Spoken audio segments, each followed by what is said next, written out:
Pejabat Gubernur sementara Bank Indonesia Destri Damayanti memastikan operasional Bank Sentral tetap berjalan normal setelah terjadinya pergantian kepemimpinan di BI.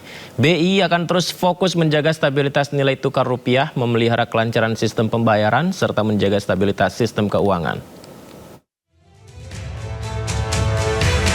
Pejabat Gubernur sementara Bank Indonesia Destri Damayanti memastikan operasional Bank Sentral tetap berjalan normal setelah terjadinya pergantian kepemimpinan di Bank Indonesia. Ia menegaskan seluruh tugas dan kewenangan Bank Indonesia akan tetap dilaksanakan secara optimal sesuai amanat undang-undang. Destri menyampaikan Bank Indonesia akan terus fokus menjalankan mandat utamanya, yakni menjaga stabilitas nilai tukar rupiah, memelihara kelancaran sistem pembayaran, serta menjaga stabilitas sistem keuangan untuk menopang pertumbuhan ekonomi yang berkelanjutan. Destri mengatakan pelaksanaan mandat tersebut menjadi bagian penting dalam menciptakan iklim ekonomi yang kondusif bagi dunia usaha. Dengan kondisi ekonomi yang stabil, sektor real diharapkan dapat terus tumbuh dan membuka lebih banyak lapangan pekerjaan. Bank Indonesia akan selalu senantiasa memastikan keberlangsungan tugas dan wewenang untuk mencapai stabilitas nilai tukar rupiah, memelihara stabilitas sistem pembayaran, dan turut menjaga stabilitas sistem keuangan dalam rangka mendukung pertumbuhan ekonomi yang berkelanjutan. Destri menambahkan Bank Indonesia juga akan tetap berpegang pada prinsip tata kelola kelembagaan yang baik dan profesionalisme dalam setiap pengambilan kebijakan.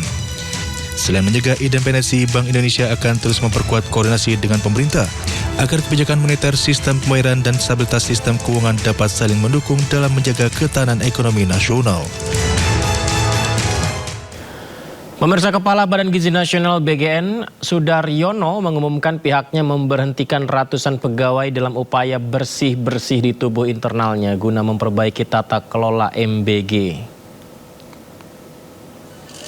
Hal ini disampaikan Kepala BGN yang baru Sudaryono usai rapat bersama jajarannya siang tadi. Sudaryono tak menampik perilaku koruptif menjadi salah satu persoalan utama di Badan Gizi Nasional. Untuk itulah Sudaryono memastikan BGN akan memiliki budaya kerja yang baru dan tegas dalam menindak para pelanggar.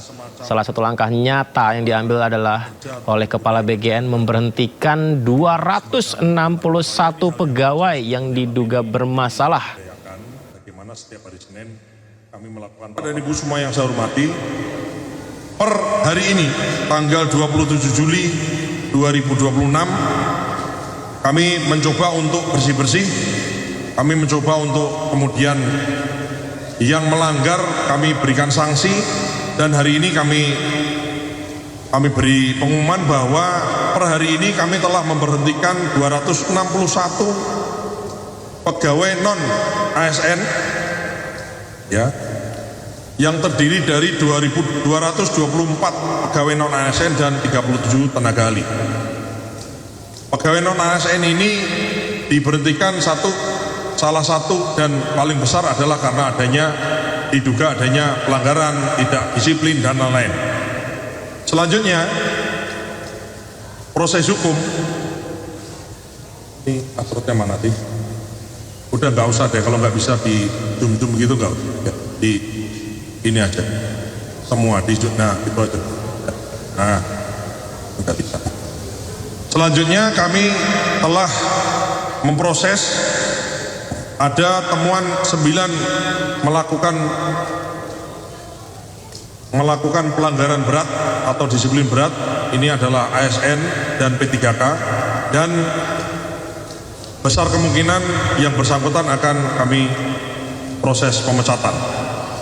Dan ditemukan 39 disiplin ringan yang kemudian akan kami mutasi, kami demosi, dan kami akan berikan sanksi administrasi maupun sanksi peringatan.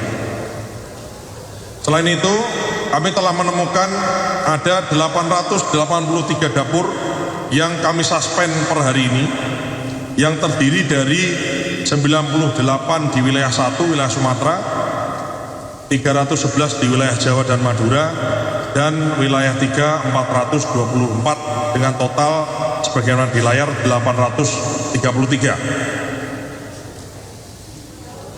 Dapur yang disuspend secara permanen ini itu bukan kayak yang lalu, misalnya dulu kan disuspend tapi tetap dibayar. Kalau ini udah suspend, tutup, nggak dibayar. Ya, apakah hanya kebetulan saja? Sebelumnya, Kepala Staf Rumah Tangga ex-Jampitsus Febri Adriansyah ditemukan meninggal dunia di sebuah klinik. Dalam informasi tersebut, Sutrimo meninggal dunia dengan kondisi mulut berbusa. Ini masih misterius, pemirsa, apakah hanya kebetulan saja atau ada sesuatu yang terjadi. Sutrimo, Kepala Rumah Tangga ex-Jampitsus Febri Adriansyah ditemukan meninggal dunia. Korban meninggal dengan mulut berbusa. Korban dilarikan ke sebuah klinik. Korban juga sempat ke Rumah Sakit Muhammadiyah di Taman Puring, Kebayoran Baru dan dinyatakan telah meninggal dunia. Dikabarkan Sutrimo sempat menelpon saudaranya dan mengeluhkan sakit di bagian lambung. Almarhum Sutrimo dibawa ke kampung halaman untuk dimakamkan. Meninggal itu.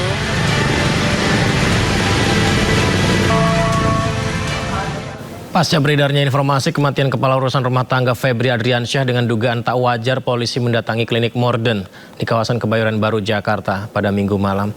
Kedatangan polisi, kedatangannya untuk melakukan serangkaian penyelidikan dengan pengecekan lokasi serta olah TKP.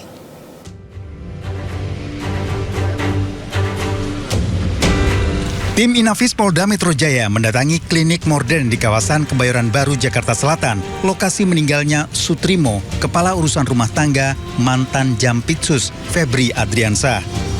Para penyidik kepolisian melakukan serangkaian penyelidikan di lokasi dengan melakukan olah tempat kejadian perkara. Penyidik kepolisian membawa beberapa alat pendukung termasuk memasang garis polisi di sekitar lokasi. Polisi membawa 1 unit sepeda motor yang berada di lokasi dan diduga milik almarhum Sutrimo. Ibu pernah nggak sama yang pingsan itu? Nggak tahu. Tapi pernah lihat di sekitaran Saya sini? nggak ngerti, saya pikir ini rumah kosong, jadi saya pikir orang lewat yang pingsan. Rumah kosong, jadi saya nggak tahu. Bu, ini kosong udah berapa lama ya? Udah lama, tapi penunggunya siapa saya juga nggak tahu. Oh, tapi ada yang nunggu. Hingga saat ini, belum ada keterangan resmi dari kepolisian terkait peristiwa ini. Dari Jakarta, Helmi Sajangbati, iNews melaporkan. Ya, pemirsa, lagi-lagi muncul pertanyaan di kita ya, apakah ini adalah kebetulan saja atau memang menjadi sesuatu hal yang misterius. Pasalnya, peristiwa ini terjadi pasca pemeriksaan terhadap Febri Adriansyah. Pria diduga kepala rumah tangga Febri Adriansyah tergeletak lalu meninggal dunia 23 Juli 2026. Lokasi di Keramat Pela, Kebayoran Baru, Jakarta Selatan, rumah pribadi ex-Jampitsus Febri Adriansyah. Sutrimo, kepala rumah tangga, kepala urusan rumah tangga Febri, sempat mengeluhkan sakit lambung ke saudaranya. Ya, di tanggal yang sama, lokasi halaman klinik Morden Keramat Pela, Kebayoran Baru, Jakarta Selatan, di mana yang Anda saksikan klinik Morden ini sebenarnya sudah lama tak beroperasi, keterangan dari warga sekitar. Nah, di halamannya inilah Sutrimo ditemukan tidak sadarkan diri di halaman klinik Morden. Tidak sadarkan diri, kemudian Sutrimo dievakuasi ke Rumah Sakit Muhammadiyah Taman Puring, Jakarta Selatan. Akan tetapi, tiba di rumah sakit, Sutrimo dinyatakan meninggal dunia. Ya, entah apakah ada hubungannya atau tidak. Akan tetapi pada tanggal 24 Juli 2026, artinya keesokan harinya ya, penyidik Kejaksaan Agung menetapkan Febri Adriansyah, pemilik rumah, sebagai tersangka dalam kasus dugaan TPPU. Febri diperiksa selama kurang lebih 10 jam di gedung utama Kejaksaan Agung, tidak mengenakan rompi tahanan, ditahan di rutan KPK dengan sejumlah alasan. Ya, lalu lokasi klinik Morden Kebayoran Baru, Jakarta Selatan didatangi polisi. Polisi melakukan olah tempat kejadian perkara untuk menyelidiki apakah ada hubungannya kematian Sutrimo dengan beberapa kasus ya.